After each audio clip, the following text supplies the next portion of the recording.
Hello everyone, my self Ashish Kumar. और आज हम लोग क्लास 11 का पहला चैप्टर स्टार्ट करने वाले हैं।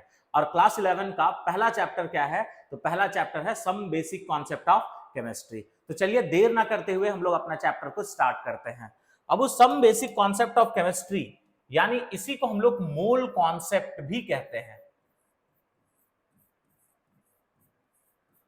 इस चैप्टर को हम लोग मोल कॉन्सेप्ट के नाम से भी बुलाते हैं। नेक्स्ट बात यह है, सबसे पहले इस चैप्टर में आगे बढ़ने से पहले हम लोग ये समझते हैं कि आखिर मोल किसको कहा जाता है। इस चैप्टर में आगे बढ़ने से पहले हम लोग सबसे पहले समझेंगे कि मोल किसको कहा जाता है। तो आओ हम लोग समझते हैं मोल किसको कहते हैं।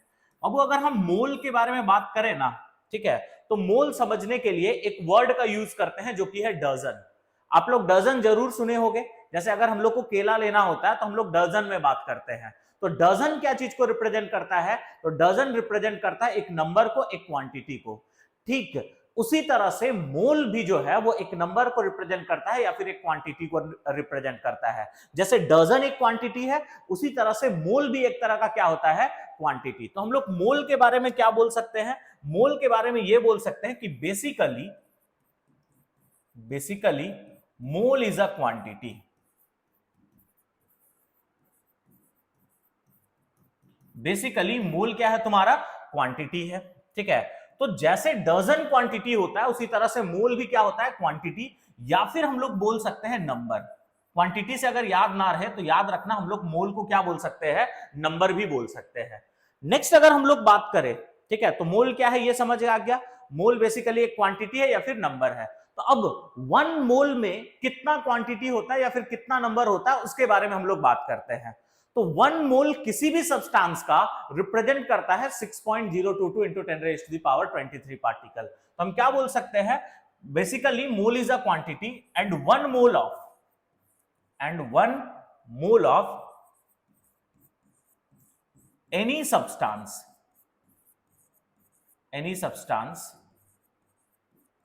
represent 6.022 into 10⁻23 particle.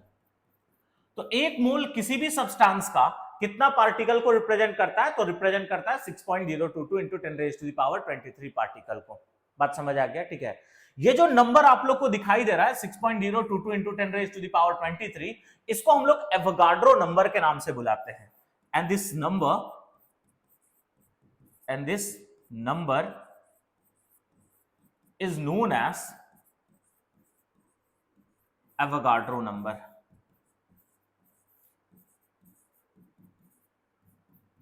और ये जो नंबर है इसको हम लोग एवोगाड्रो नंबर के नाम से बुलाते हैं और इसको Na सिंबल से रिप्रेजेंट करते हैं, which is represented by symbol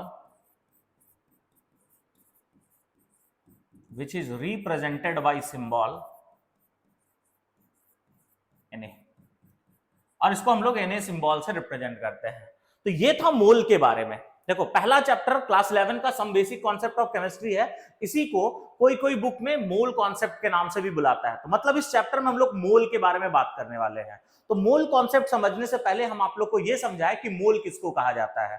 तो मोल में हम क्या बोले कि जिस तरह से डजन एक क्वांटिटी होता है उसी तरह से मोल भी एक तरह का क्या होता है? क्वांटिटी। 1 मोल किसी भी सब्सटेंस का कितना रिप्रेजेंट करता है? तो 6.022 into 10⁻23। और ये जो नंबर आप लोग को दिखाई दे रहा है, इस नंबर को हम लोग बोलते हैं एवोगाड्रो नंबर और इसको हम लोग रिप्रेजेंट करते हैं Na सिंबल से। बात क्लियर है? ठीक है, इसका मतलब हम लोग क्या सीखे? इसका मतलब हम लोग ये सीख रहे हैं कि अगर हम किसी भी सब्सटेंस का 1 मोल बोल दे तो 1 मोल कहने का मतलब कितना होगा? 6.022 into 10⁻23 पार्टिकल। किसी भी सब्सटेंस का 1 मोल कहने का मतलब यही होगा 6.022 into 10⁻23 पार्टिकल। अब सवाल यह है कि ये पार्टिकल के प्लेस में क्या क्या हो सकता है, क्योंकि मोल का यूज हम लोग डे टू डे लाइफ में नहीं करते हैं। हम लोग दुकान में जाके ये नहीं बोलते कि 1 मोल चीनी दीजिए, या फिर फल वाला के पास में जाके ये नहीं बोलते कि 1 मोल केला दे दीजिए। ठीक है, मोल का यूज हम लोग जनरली केमिस्ट्री में करते हैं और वैसा पार्टिकल का नंबर काउंट करने में किया जाता है जिसको हम लोग नेकेड आई से नहीं देख सकते हैं। यानी ये पार्टिकल के प्लेस में क्या क्या हो सकता है? तो ये पार्टिकल के प्लेस में हो सकता है एटम, और क्या हो सकता है? आयन, ठीक है, और क्या हो सकता है? मॉलिक्यूल, ठीक है, और क्या हो सकता है? इलेक्ट्रॉन, और क्या क्या हो सकता है, प्रोटॉन, और क्या हो सकता है, न्यूट्रॉन। ठीक है, तो बेसिकली पार्टिकल के प्लेस में ये 6 हो सकता है, atom, ion, molecule, electron, proton and neutron. मतलब मोल में हम लोग इन्हीं पार्टिकल्स को मेजर करते हैं। ठीक है, जैसे एटम को मेजर कर सकते हो, आयन का नंबर को, मॉलिक्यूल का, इलेक्ट्रॉन का, प्रोटॉन का या फिर न्यूट्रॉन का। बात समझ आ गया। जैसे अगर आपके पास में बोला जा रहा है कि आपके पास 1 मोल एटम है, मतलब समझ जाओ कि आपके पास में है 6.022 into 10⁻23 एटम। अगर आपको बोला जा रहा है कि आपके पास में है 1 मोल मॉलिक्यूल, मतलब समझ जाओ आपके पास में है 6.022 into 10⁻23 मॉलिक्यूल। ठीक है, अगर बोला जा रहा है कि आपके पास में है 1 मोल इलेक्ट्रॉन, यानी आपके पास में है 6.022 into 10⁻23 इलेक्ट्रॉन। तो किसी भी सब्सटेंस का 1 मोल कहने का मतलब ही होता है 6.022 into 10⁻23। या फिर अगर कहीं पे आप लोग को Na लिखा हुआ दिखाई दे रहा है, अगर आप लोग को कहीं पे भी क्या लिखा हुआ दिखाई दे रहा है, Na, तो Na का मतलब भी क्या समझना है, Na का मतलब भी होता है 6.022 into 10⁻23। आइदर 1 मोल या फिर Na, दोनों एक ही नंबर को रिप्रेजेंट करता है, जो कि है 6.022 into 10⁻23। बाबू ये जो आप लोग को इलेक्ट्रॉन, प्रोटॉन और न्यूट्रॉन दिखाई दे रहा है, इस इलेक्ट्रॉन, प्रोटॉन और न्यूट्रॉन को हम लोग बोलते हैं फंडामेंटल पार्टिकल। इसको हम लोग बोलते हैं फंडामेंटल पार्टिकल। ये जो इलेक्ट्रॉन, प्रोटॉन, न्यूट्रॉन है, इसको हम लोग किस नाम से बुलाते हैं, तो इसको हम लोग बोलते हैं फंडामेंटल पार्टिकल्स। तो चलो फंडामेंटल पार्टिकल के बारे में बात हो ही गया है, तो थोड़ा सा हम लोग इनके बारे में कुछ कुछ आइडिया ले लेते हैं, क्योंकि मोल कॉन्सेप्ट में इनसे भी कुछ कुछ क्वेश्चन पूछा जाता है। तो कुछ कुछ आइडिया लेते हैं, इनसे रिलेटेड कुछ क्वेश्चंस प्रैक्टिस कर लेंगे, उसके बाद हम लोग आगे का टॉपिक को देखेंगे। तो सबसे पहले हम लोग बात कर लेते हैं फंडामेंटल पार्टिकल के बारे में। तो एक टेबल बना लेते हैं, टेबल का जो पहला कॉलम होगा उसमें हम लोग रखते हैं फंडामेंटल पार्टिकल को, फंडामेंटल पार्टिकल। ठीक है, दूसरा कॉलम में हम लोग रखेंगे उन फंडामेंटल पार्टिकल का मास को, और तीसरा कॉलम में हम लोग रखेंगे उन फंडामेंटल पार्टिकल का चार्ज को।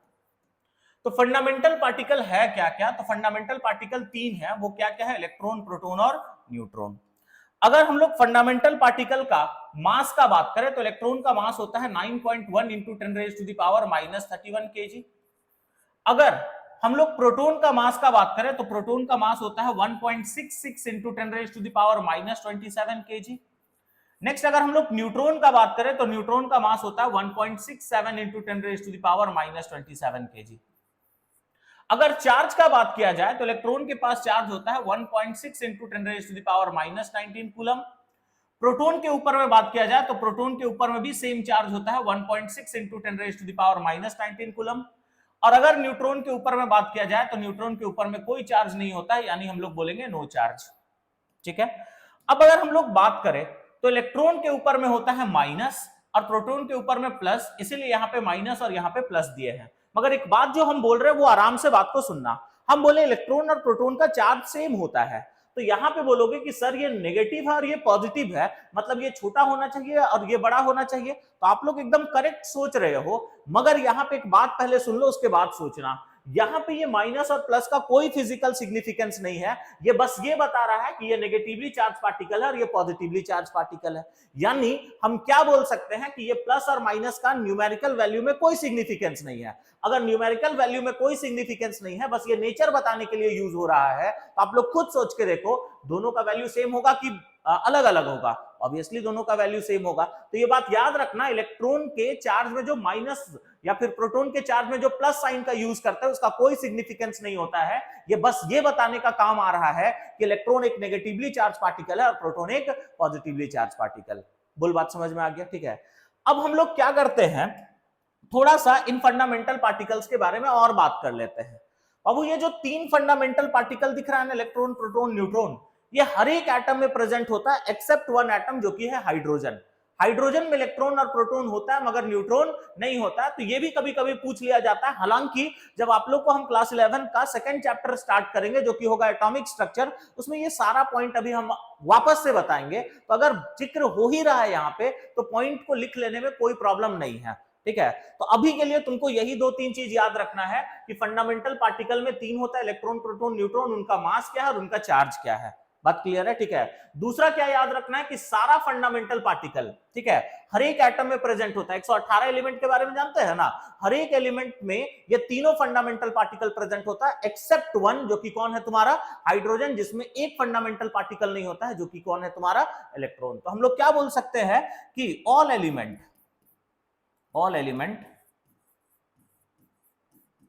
Accept hydrogen has these all three fundamental particle।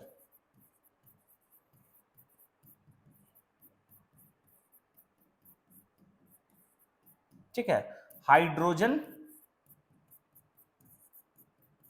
के पास तीनों फंडामेंटल पार्टिकल नहीं होता है, तो hydrogen has electron and proton but do not have neutron. ठीक है, हाइड्रोजन के पास इलेक्ट्रॉन और प्रोटॉन होता है मगर उसके पास न्यूट्रॉन नहीं होता है। बात समझ आ गया? ठीक है, तो अभी तक हम लोग क्या क्या बात कर लिया, अभी तक हम लोग some basic concept of chemistry में ये समझे कि मोल किसको कहा जाता है। तो वहां पे हम आप लोग को ये एक्सप्लेन किया कि मोल किसको कहते हैं। तो मोल के बारे में हम क्या बात बताए, तो मोल एक क्वांटिटी होता है या फिर नंबर होता है। 1 मोल किसी भी सब्सटेंस का 6.022 into 10⁻23 पार्टिकल को रिप्रेजेंट करता है। ये जो नंबर आप लोग को दिखाई दे रहा है इसको हम लोग बोलते हैं एवोगाड्रो नंबर और इसको Na सिंबल से रिप्रेजेंट करते हैं। बात समझ आ गया? ठीक है, 1 मोल किसी का भी मतलब 6.022 into 10⁻23 पार्टिकल, और ये पार्टिकल के प्लेस में क्या क्या हो सकता है, एटम हो सकता है, मॉलिक्यूल हो सकता है, आयन हो सकता है, इलेक्ट्रॉन हो सकता है, प्रोटॉन हो सकता है, न्यूट्रॉन हो सकता है। इलेक्ट्रॉन, प्रोटॉन, न्यूट्रॉन को कलेक्टिवली हम लोग फंडामेंटल पार्टिकल बुलाते हैं। और इन फंडामेंटल पार्टिकल के बारे में कुछ बेसिक नॉलेज तुमको होना चाहिए, जैसे इस फंडामेंटल पार्टिकल का मास किसको क्या होगा, चार्ज क्या होगा, ये सब के बारे में आप लोग को जानकारी होना चाहिए। नेक्स्ट अब हम लोग बात करते हैं इन फंडामेंटल पार्टिकल के ऊपर में पूछा गया छोटा छोटा क्वेश्चंस के बारे में। जैसे अगर बात किया जाए तो सबसे पहला क्वेश्चन यहाँ पे क्या दिख रहा है, तो देखो सबसे पहला क्वेश्चन क्या है, calculate charge in 1 mole of electron. मतलब 1 मोल इलेक्ट्रॉन में कितना चार्ज होता है ये आपको कैलकुलेट करने बोल रहा है। अगर हम लोग 1 मोल इलेक्ट्रॉन में कितना चार्ज होता है ये कैलकुलेट करना चाहे तो कैसे कैलकुलेट करेंगे, थोड़ा देर के लिए ये भूल जाओ। ठीक है, एक बात बताओ, अगर 1 डजन पेंसिल का कॉस्ट कैलकुलेट करना है तो कैसे कैलकुलेट करोगे, पहले 1 डजन में कितना पेंसिल होता है वो निकालोगे, ठीक है, और एक पेंसिल का कॉस्ट से दोनों को मल्टीप्लाई कर देंगे। तो सेम क्वेश्चन इसी टाइप का है, यहाँ पे बोला है 1 मोल इलेक्ट्रॉन का आप लोग को चार्ज कैलकुलेट करने के लिए, मतलब 1 मोल में जितना इलेक्ट्रॉन होता है उसको मल्टीप्लाई कर देंगे 1 इलेक्ट्रॉन के चार्ज से। तो अगर हम लोग यहाँ पे charge on 1 mole of electron calculate करना चाहें, ठीक है, charge on 1 mole of electron calculate करना चाहे तो कैसे कैलकुलेट करेंगे, कैलकुलेट कर सकते हैं नंबर ऑफ इलेक्ट्रॉन इन 1 मोल, इसको मल्टीप्लाई कर देंगे किससे, चार्ज ऑफ 1 इलेक्ट्रॉन से, चार्ज ऑफ 1 इलेक्ट्रॉन से। ठीक है, तो अगर नंबर ऑफ इलेक्ट्रॉन इन 1 मोल का बात किया जाए तो 1 मोल में कितना इलेक्ट्रॉन होता है, तो 1 मोल में होता है 6.022 into 10⁻23। और 1 इलेक्ट्रॉन में, ठीक है, एक चार्ज कितना होता है, तो 1 इलेक्ट्रॉन के पास चार्ज होता है 1.6 into 10⁻⁻19 कूलम।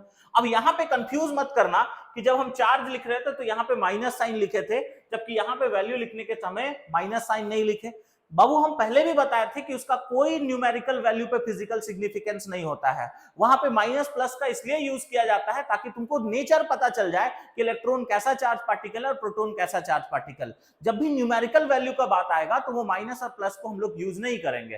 अब एक बात सुन ला, ठीक है, ये दोनों को अगर मल्टीप्लाई करोगे तो हम एग्जैक्ट वैल्यू का बात नहीं कर रहे हैं, यहाँ पे तुमको अप्रॉक्स वैल्यू ही याद रखना, और यही तुमसे एग्जाम में पूछा भी जाता है।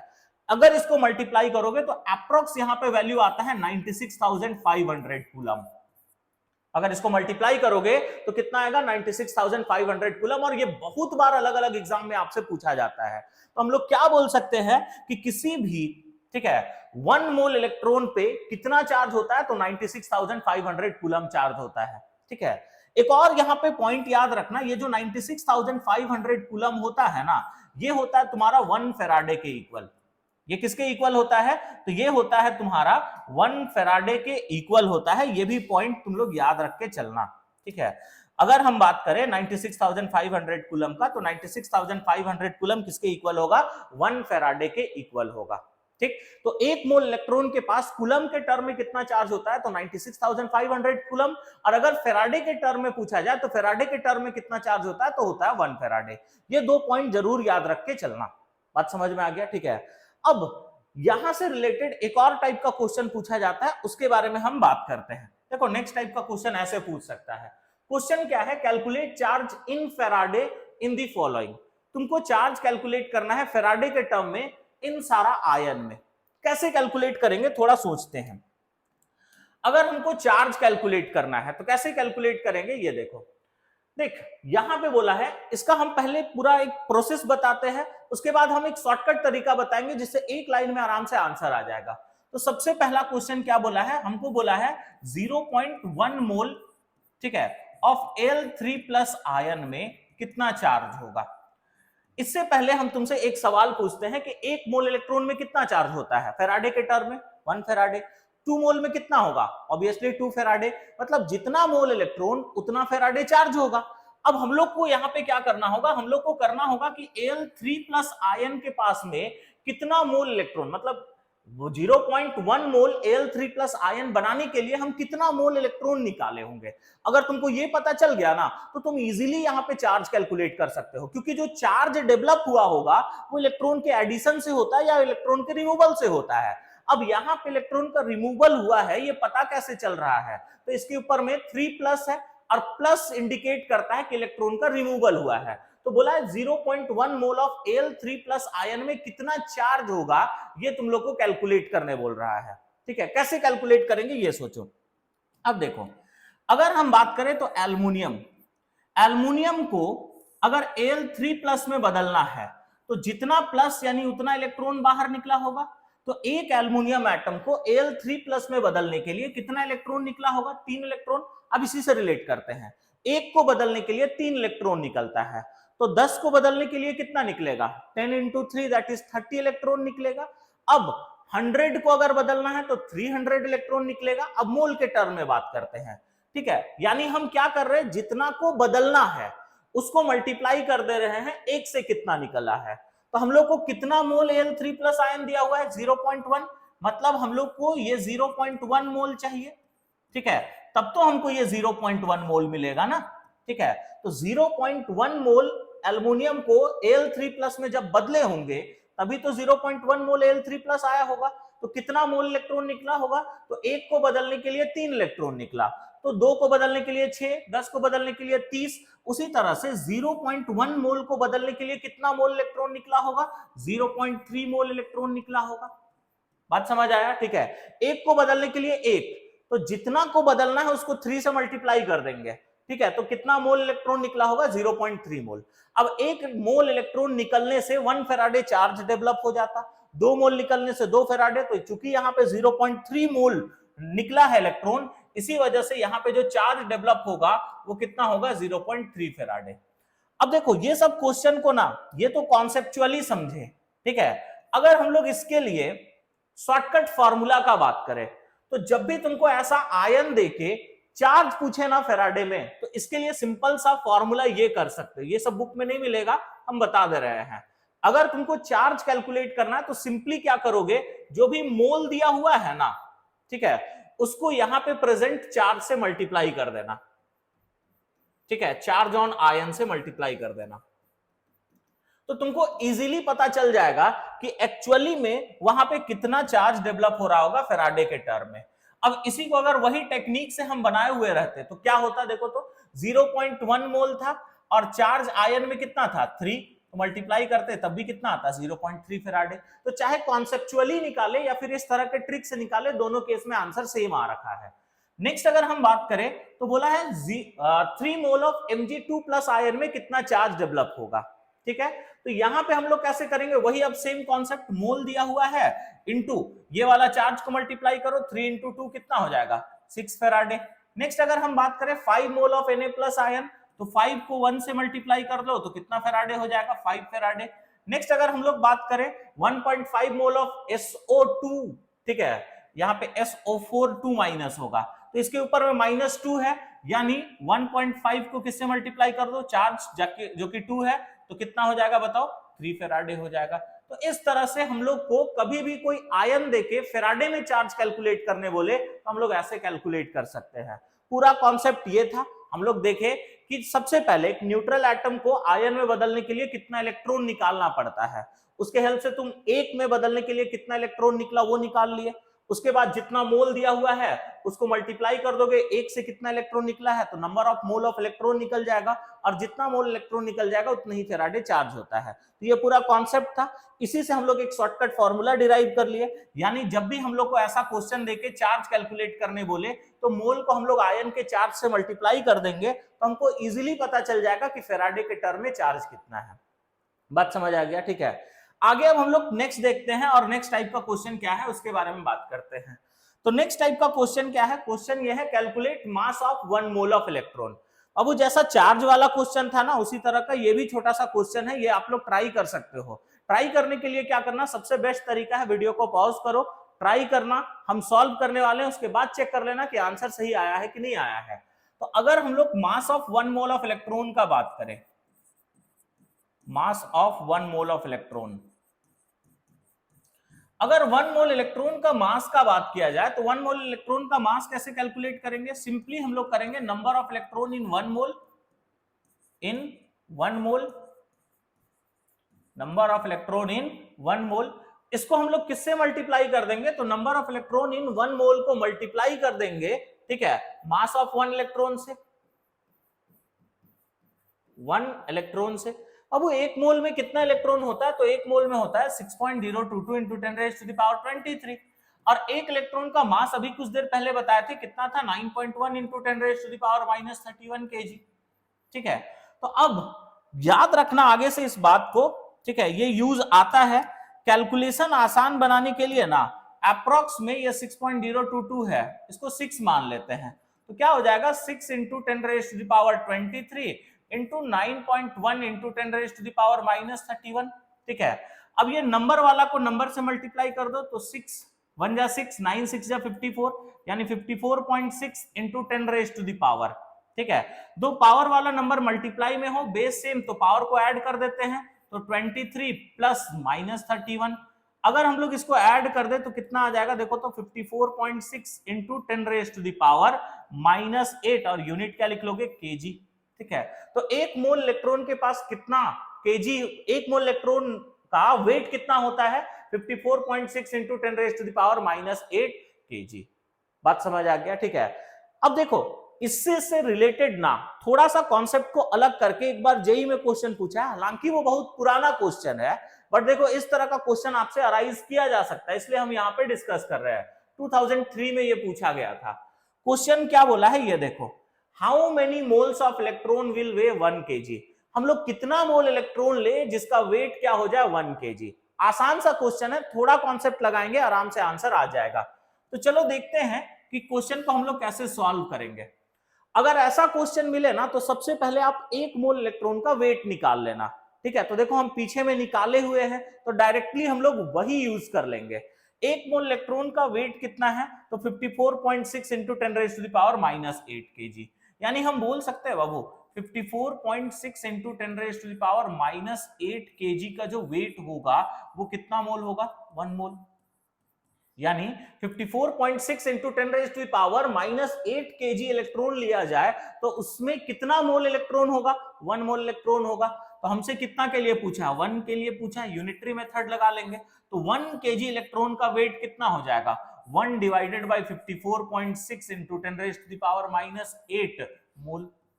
ठीक है, ये 10 का पावर -8 को अगर ऊपर भेज दिया जाए तो 10 का पावर +8 होगा, 54.6 इंटू 10⁻8 मोल।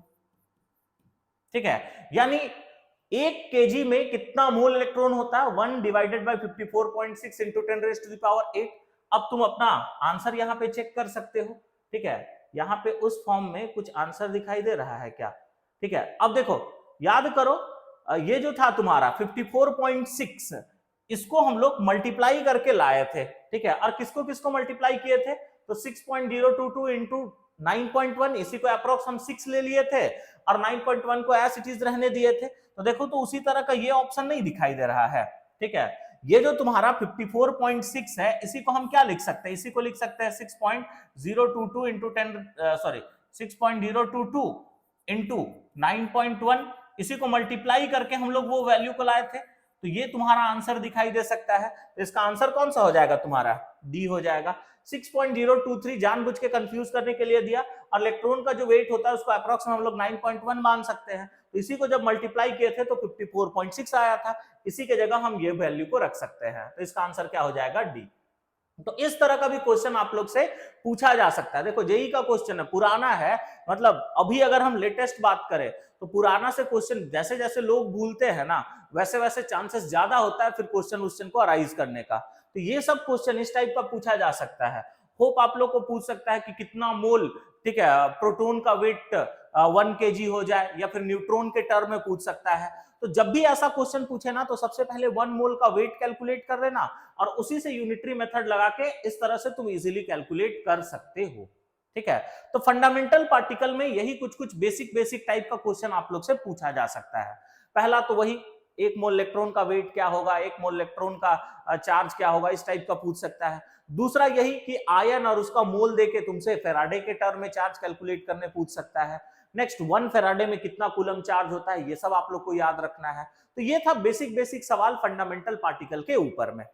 अब हम लोग दो और छोटा छोटा टर्म के बारे में बात करते हैं, जो कि है atomic mass and gram atomic मास।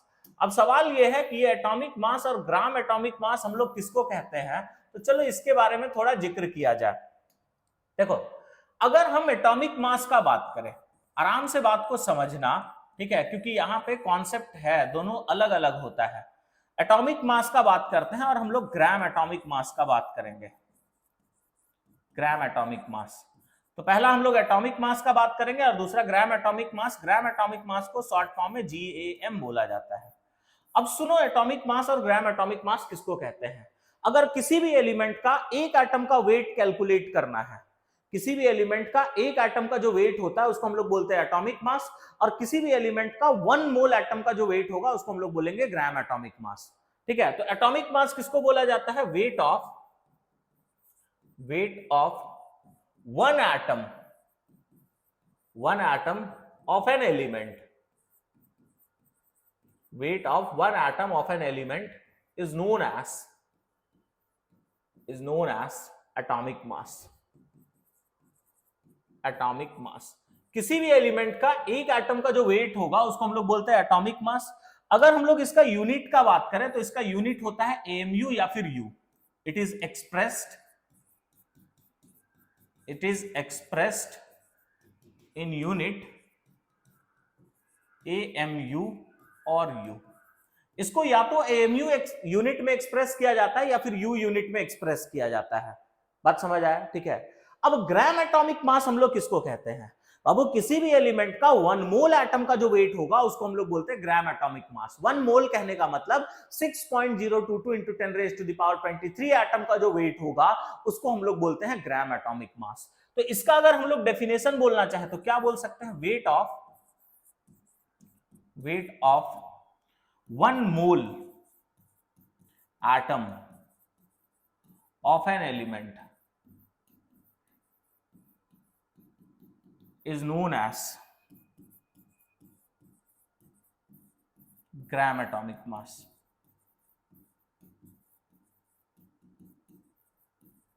ठीक है, तो weight of 1 mole atom of an element is known as gram atomic mass. 1 mole atom, किसी भी एलिमेंट का 1 मोल एटम का जो वेट होगा उसको हम लोग क्या बोलते हैं, ग्राम एटॉमिक मास कहते हैं। अगर हम ग्राम एटॉमिक मास का यूनिट का बात करें तो इसको हम लोग ग्राम यूनिट में एक्सप्रेस करते हैं। तो नेक्स्ट पॉइंट यही लिख लेते हैं, it is expressed in unit gram.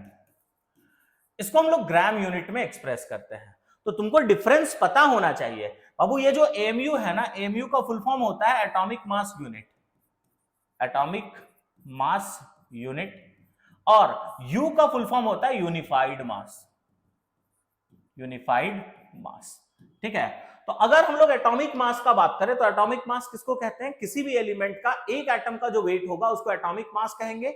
1 mole atom का जो वेट होगा उसको हम लोग बोलेंगे ग्राम एटॉमिक मास। एटॉमिक मास को जब भी एक्सप्रेस करना हो तो यूनिट यूज करोगे एएमयू या फिर यू यूज करोगे, और ग्राम एटॉमिक मास को एक्सप्रेस करने के लिए हम लोग यूनिट यूज करते हैं ग्राम।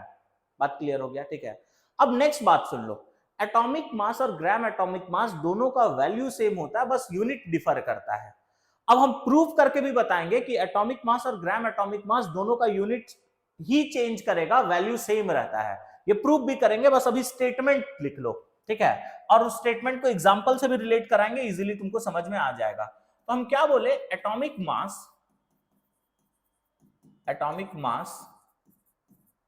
एंड ग्राम एटॉमिक मास,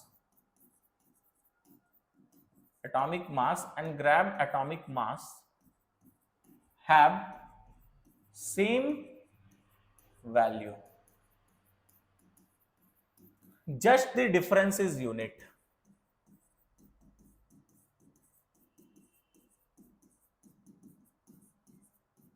सिर्फ डिफरेंस क्या होता है? यूनिट का होता है। तो एटॉमिक मास और ग्राम एटॉमिक मास दोनों का वैल्यू सेम होगा, बस यूनिट डिफर करता है, ये बात को भी ध्यान रखना, ठीक है। क्या बोला गया? एटॉमिक मास और ग्राम एटॉमिक मास दोनों का वैल्यू सेम होगा, जस्ट डिफरेंस क्या होगा? तो यूनिट का डिफरेंस होगा। कहने का मतलब क्या है? जैसे अगर हम हाइड्रोजन का बात करें ना बाबू, तो हाइड्रोजन का अगर तुमको एटॉमिक मास लिखना है, ठीक है, तो हम लोग बोलेंगे 1 AMU, और ये इंडिकेट कर देगा कि ये एक एटम का मास है। और अगर हाइड्रोजन का आपसे ग्राम एटॉमिक मास पूछ ले तो कुछ नहीं करना है, बस क्या बोल देना? 1 ग्राम। ये इंडिकेट कर रहा है कि यहां पे एक एटम का मास बोले हैं, और ये इंडिकेट कर दिया कि 1 मोल एटम का मास बोले हैं, बस यही है। तो एटॉमिक मास और ग्राम एटॉमिक मास दोनों का वैल्यू सेम होता है, जस्ट डिफरेंस क्या होता है? यूनिट। और ये हम प्रूव करके दिखा देंगे कि दोनों में सिर्फ यूनिट का डिफरेंस होता है, वैल्यू सेम ही आ जाता है। बात क्लियर है? वो history of atomic mass calculation करके हम एक सेपरेट लेक्चर बना देंगे, वहां पे आप लोग ये बात इजीली सीख पाओगे कि कैसे एटॉमिक मास और ग्राम एटॉमिक मास दोनों का वैल्यू सेम होता है। अब देखो, सेफ्टी के लिए ना तुमको कम से कम 1 से लेकर 20 तक का एलिमेंट और उनका, ठीक है, सिंबल, उनका एटॉमिक मास, ग्राम एटॉमिक मास, सब कुछ याद होना चाहिए। तो हम लोग क्या करते हैं, सेफ्टी के लिए जो बात बोले हैं वो हम लोग एक टेबल के फॉर्म में कर लिख भी लेते हैं, ताकि आप लोग को दिक्कत ना हो, ठीक है। तो टेबल का जो सबसे पहला कॉलम होगा उसमें हम लोग रखेंगे एटॉमिक नंबर को, दूसरा कॉलम में हम लोग एलिमेंट का नाम लिख लेंगे, तीसरा कॉलम में एलिमेंट का सिंबल लिख लेंगे, चौथा कॉलम में हम लोग एटॉमिक मास लिख लेंगे, और फिर हम लोग लिख लेंगे ग्राम एटॉमिक मास, ठीक है। तो हम क्या क्या बोले? पहला में हम लोग क्या लिखने वाले हैं? एटॉमिक नंबर, यहां पे हम लोग लिखेंगे एलिमेंट, फिर उन एलिमेंट का सिंबल, सिंबल के बाद यहां पे क्या लिखा जाएगा? एटॉमिक मास, फिर हम लोग क्या लिखेंगे? तो ग्राम एटॉमिक मास। अब अगर हम लोग बात करें, ठीक, तो यहां पे एटॉमिक नंबर 1 2 3 4 5 6 7 8 9 10, ये एटॉमिक नंबर है। फर्स्ट नंबर पे कौन एलिमेंट आता है? तो फर्स्ट नंबर पे आता है तुम्हारा हाइड्रोजन। फर्स्ट पे कौन आएगा? तुम्हारा हाइड्रोजन। फिर आएगा हीलियम, फिर लिथियम, बेरिलियम, फिर बोरोन, बोरोन के बाद आता है carbon, nitrogen, oxygen, fluorine, neon, ठीक है। अगर हम सिंबल का बात करें, symbol H, He, Li, beryllium Be, boron B, carbon C, nitrogen N, oxygen O, fluorine F, neon Ne। अगर हम लोग एटॉमिक मास का बात करें तो हाइड्रोजन का एटॉमिक मास होता है 1 ग्राम, हीलियम का होता है 4 ग्राम, लिथियम का होता है 7 ग्राम, बेरिलियम का होता है तुम्हारा 9, बोरोन होता है 11, ठीक है, कार्बन होगा तुम्हारा 12, नाइट्रोजन 14, ऑक्सीजन 16, फ्लोरीन तुम्हारा 19, और नियोन कितना होता है? 20। अगर ग्राम एटॉमिक मास, अच्छा देखो हम यहां पे गलती कर दिया ना, एटॉमिक मास हम लोग को लिखना था, एटॉमिक मास में यूनिट क्या होता है बताओ तो। एटॉमिक मास में हम लोग यूनिट क्या यूज करते हैं, एमयू। तो यहाँ पे भी एमयू होगा, सेम सब में वही यूनिट होगा। आप लोग एमयू लिख लेना, हम गलती से ग्राम लिख दिए थे, उसको हम सुधार दिए। वही अगर ग्राम एटॉमिक मास का बात करें तो ग्राम एटॉमिक मास में कुछ नहीं करना, इसका 1 एमयू तो ये 1 ग्राम हो जाएगा, ये 4 ग्राम होगा, ये 7 ग्राम होगा, ये 9 ग्राम होगा, इसी तरह से आप लोग कर लीजिएगा। ठीक है, तो सेफ्टी के लिए 1 से लेकर 20 तक का एलिमेंट, ठीक है, उनका सिंबल और एटॉमिक मास याद होना चाहिए। तो यहाँ पे हम 1 से लेकर 10 तक का लिख दिए, आगे भी हम बढ़ा देते हैं 11 ग्राम, 12 ग्राम, 14 ग्राम, 16 ग्राम, 19 ग्राम, और यहाँ पे क्या होगा 20 ग्राम। बात क्लियर हुआ। अब हम लोग नेक्स्ट स्लाइड में क्या करते हैं, 11 से लेकर 20 तक जितने भी एलिमेंट है उनका एटॉमिक मास और ग्राम एटॉमिक मास को देख लेते हैं। ठीक, तो फिर से हम लोग वही काम करते हैं जो पिछला स्लाइड में किए थे। ठीक है, पिछला स्लाइड में क्या क्या काम किए थे देखो तो। यहां पे हम लोग पहला कॉलम बनाते हैं एटॉमिक नंबर का, दूसरा कॉलम में हम लोग एलिमेंट लिख लेंगे। ठीक, तीसरा कॉलम में हम लोग क्या लिख लेंगे, उस एलिमेंट का सिंबल लिख लेंगे। ठीक है, और फिर यहां पे हम लोग क्या लिख लेंगे, एटॉमिक मास और ग्राम एटॉमिक मास।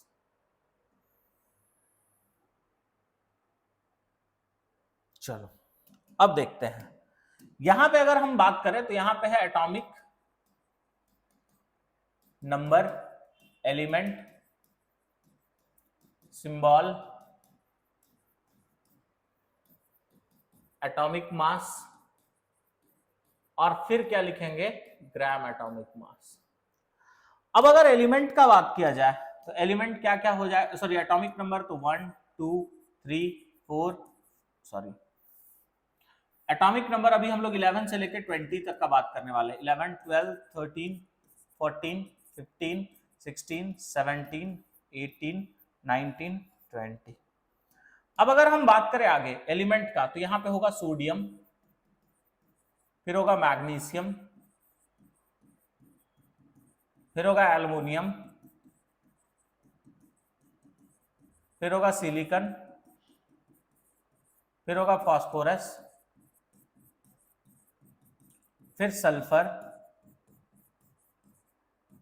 क्लोरीन, क्लोरीन के बाद होगा आर्गन, आर्गन के बाद पोटासियम,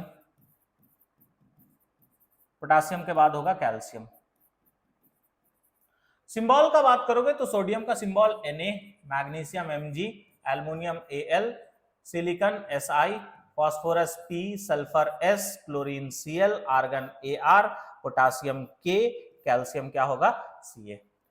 अगर नेक्स्ट हम लोग बात कर लेते हैं किसका, एटॉमिक मास का, तो एटॉमिक मास में यूनिट एमयू यूज करेंगे और ग्राम एटॉमिक मास में ग्राम यूज करेंगे। एक ट्रिक बता देते हैं, जो भी एलिमेंट का एटॉमिक नंबर ऑड है ना, उसका एटॉमिक मास के लिए क्या करना, ठीक है, हम यहां पे लिख दे रहे हैं, जो भी एलिमेंट का एटॉमिक नंबर ऑड है उसका एटॉमिक मास के लिए तुम क्या करना, 2 इंटू एटॉमिक नंबर प्लस 1, हो गया। और जो भी एलिमेंट का एटॉमिक नंबर इवन में है ना, उसका एटॉमिक मास के लिए क्या करना, जस्ट 2 इंटू एटॉमिक नंबर। ये तुम लोग फॉर्मूला के टर्म में भी लिख सकते हो। ये ट्रिक सिर्फ 11 से लेकर 20 तक में काम करेगा और उसमें भी 17 और 18 में काम नहीं करेगा। तो एलिमेंट जिसका एटॉमिक नंबर ऑड है 11 से लेकर 20 तक में, एटॉमिक मास के लिए 2 इंटू एटॉमिक नंबर प्लस 1, तो यहां पे कितना होगा 23 एमयू, इवन तो 24 एमयू, ऑड तो 2 इंटू एटॉमिक नंबर प्लस 1 तो 27, यहां पे होगा 28, फिर होगा तुम्हारा क्या 31, फिर ये हो जाएगा 32 एमयू। चलो अब क्लोरीन आर्गन का बात कर लेते हैं। इनमें वो ट्रिक काम नहीं करेगा, इसको याद रखना होगा। क्लोरीन का होता है 35.5 एमयू और आर्गन का होता है तुम्हारा 40 एमयू। पोटासियम का अगर बात करोगे तो पोटासियम हो जाएगा 39, ठीक है, और कैल्शियम तुम्हारा हो जाएगा कितना 40। वही वाला ट्रिक, 19 टू 38 एंड 1 39, ठीक है। अब अगर ग्राम एटॉमिक मास का बात करोगे तो यहाँ पे होगा 23 ग्राम, यहाँ पे होगा 24, यहाँ पे हो जाएगा 27, यहाँ पे 28, यहाँ पे 31, यहाँ पे 32, यहाँ पे होगा 35.5, ठीक है, यहाँ पे होगा 40, यहाँ पे होगा 39 और लास्टली यहाँ पे होगा 40 ग्राम। तो ये था तुम्हारा 11 से लेकर 20 तक का एलिमेंट, उनका सिंबल, उनका एटॉमिक मास और ग्राम एटॉमिक मास। एटॉमिक मास और ग्राम एटॉमिक मास में कंफ्यूज नहीं होना है, बस एटॉमिक मास एक एटम का मास को कहा जाता है, जबकि ग्राम एटॉमिक मास 1 मोल एटम का मास को कहा जाता है। ये कॉन्सेप्ट है, याद रखना। हो सके कि छोटा सा क्वेश्चन यहां से अराइज हो सकता है, बट तुमको कंफ्यूज करके जा सकता है। तो बाबू एक बार लेक्चर को हम लोग समराइज करते हैं। आज के लेक्चर में हम लोग क्लास 11 का पहला चैप्टर हम लोग स्टार्ट किए, जो कि था some basic concept of chemistry. इसको हम लोग मोल कॉन्सेप्ट के नाम से भी बुलाते हैं। अच्छा, यहाँ पे सिग्निफिकेंट फिगर वगैरह भी है, उसको हम लोग लास्ट में देखते हैं। हालांकि जब तुम लोग फिजिक्स का लेक्चर वगैरह देखोगे ना, तो बेसिक मैथ्स में वो सब पढ़ा दिया जाता है। इसीलिए मैं जनरली जब भी केमिस्ट्री पढ़ाता हूँ, तो जो पहला टॉपिक है some basic concept of chemistry, उसमें सिग्निफिकेंट फिगर सबको वैसे जनरली हम स्टार्टिंग से नहीं पढ़ाते हैं, उसको हम लास्ट में डिस्कस कर देंगे, ठीक है, अगर जरूरत पड़े तो। ठीक है, अगर हम लोग बात करें तो अभी तक हम लोग डिस्कस किए मोल किसको कहा जाता है। तो मोल बेसिकली एक क्वांटिटी है जो कि 6.022 into 10⁻³ पार्टिकल को रिप्रेजेंट करता है। इसको एवोगाड्रो नंबर बोलते हैं, Na सिंबल से रिप्रेजेंट करते हैं। फिर हम लोग देखें मोल में कौन कौन सा पार्टिकल का नंबर को काउंट किया जा सकता है। Atom, ion, electron, proton, neutron, molecule, इनका काउंट कर सकते हैं। फिर हम लोग इलेक्ट्रॉन, प्रोटॉन, न्यूट्रॉन को कलेक्टिवली फंडामेंटल पार्टिकल बोलते हैं, ये समझे। इसके बाद हम लोग फिर वापस से क्या देखें कि इलेक्ट्रॉन, प्रोटॉन, न्यूट्रॉन का अगर बात किया जाए तो इनका मास क्या होता है, चार्ज क्या होता है। फिर 1 मोल इलेक्ट्रॉन में चार्ज कैसे कैलकुलेट करते हैं। कुछ क्वेश्चंस देखे जो जेईई में पूछा गया है, और कुछ और पूछा जा सकता है, उस टाइप का क्वेश्चन हम लोग देखें। फिर एटॉमिक मास और ग्राम एटॉमिक मास का कॉन्सेप्ट समझे। एटॉमिक मास एक एटम का मास, ग्राम एटॉमिक मास 1 मोल एटम का मास। और सेफ्टी के लिए 1 से लेकर 20 तक का एलिमेंट देख लिए, उनका एटॉमिक मास और उनका ग्राम एटॉमिक मास हम लोग देख लिए। होप आप लोग को यहां तक सारा पॉइंट समझ में आ गया होगा। इस लेक्चर को अच्छे से रिवाइज करिएगा। हम लोग मिलते हैं इसी के आगे नेक्स्ट लेक्चर में। तब तक के लिए थैंक यू, पढ़ते रहिए। और जाते जाते अगर आप लोगों को लेक्चर समझ में आया होगा तो चैनल को लाइक करिए, सब्सक्राइब करिए, अपने फ्रेंड्स के साथ में शेयर करिए। अगर आप लोग नोट्स नहीं लिखे होंगे तो मैं टेलीग्राम में ये सारा नोट्स को अपलोड कर दूंगा, और टेलीग्राम का लिंक भी डिस्क्रिप्शन बॉक्स में दे दूंगा। आप लोग एक बार चेक करना नोट्स के लिए। थैंक यू, मिलते हैं नेक्स्ट लेक्चर में। Bye bye.